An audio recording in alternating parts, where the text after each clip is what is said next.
গতিকে এবাৰ আমাৰ প্ৰতিদ্বন্দ্বিতাত আছে কংগ্ৰেছৰ লগত আমাৰ প্ৰতিদ্বন্দ্বিতা। মই আশা কৰিম যে অসমৰ সংখ্যালঘু ৰাইজে কংগ্ৰেছক নহয় ৰাইজৰ দলক আঞ্চলিকতাবাদী দলক ভোট দিব। কংগ্ৰেছক ভোট দি সদায় তেওঁলোক বিদেশীৰ চাপতে থাকিবলগীয়া হ'ল। কংগ্ৰেছক ভোট দি তেওঁলোক সদায় সন্দেহযুক্ত বিদেশী হৈ থাকিলে। কিন্তু যেতিয়া আঞ্চলিক দলক ভোট দিব, জাতীয়তাবাদী দলক ভোট দিব, তেতিয়া তেওঁলোক মূল সুঁতিৰ লগত চামিল হৈ যাব আৰু অসমৰ মূল সুঁতিয়ে অসমৰ মুছলমান সমাজক আদৰি ল'ব।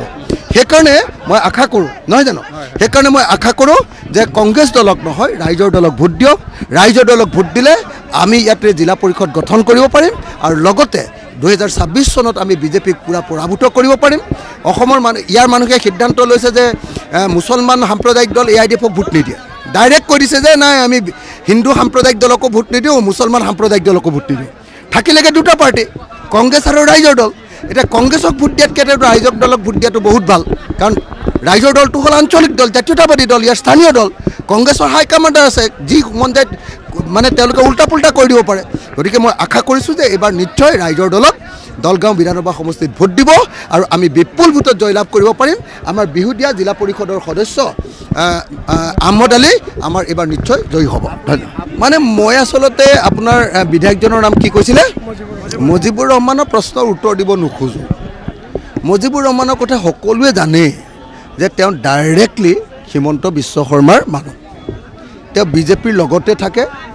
ইয়াত দৰঙত থাকিলে আপোনাৰ MP কি শইকীয়া, দিলীপ শইকীয়াৰ লগত থাকে। ইয়াতে দলগাঁৱত থাকিলে আৰু গুৱাহাটীলৈ গ'লে হিমন্ত বিশ্ব শৰ্মাৰ লগত থাকে।